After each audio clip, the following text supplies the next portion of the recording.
அடுத்தது pH value. pH வேல்யூனா percentage of hydrogen தண்ணியில. இதை பத்தி படிச்சவங்களுக்கு தெரியும், படிக்காதவங்க கூட ஒன்றும் கவலைப்படாதீங்க. சிம்பிள்.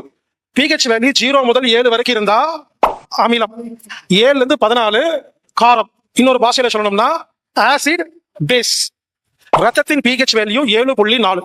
7.4 இருக்கிற தண்ணியை குடிச்சீங்கன்னா உங்களுக்கு எந்த நோய் வராதுங்க. அதுக்கு மேல எவ்வளவு குடிச்சாலும் நோய் வராது. கம்மியா குடிச்சா நோய் வருங்கிறது பேசிக் கான்செப்ட். pH வேல்யூ கம்மியா இருக்கிற தண்ணியை குடிக்கிறோமோ நமது எலும்பை உடைக்கிறோம், நமது உடம்பில் உள்ள சத்துக்களை செலவு செய்கிறோம். ஓசோன் நீர் தயாரிப்பது எப்படி மற்றும் வீடுகளில் பயன்படுத்தும் காய்கறிகளில் உள்ள பூச்சிக்கொல்லி மருந்துகளின் நச்சுத்தன்மைகளை அகற்றுவது எப்படி?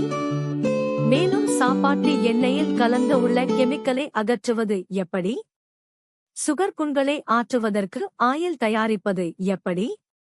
மற்றும் நம் உடலின் செரிமான மண்டலம் துரிதமாக செயல்பட ஓசோன் நீர் எப்படி உதவி புரிகிறது போன்ற 50 மேற்பட்ட செயல்முறை விளக்கங்கள் அடங்கிய புத்தகத்தை பெறவும் மற்றும் ஓசோன் மிஷின் வாங்கவும். மேலும் ஓசோன் பற்றி முழு விவரங்கள் அறிய கீழே உள்ள செல் நம்பரை தொடர்பு கொள்ளவும். 9349217776.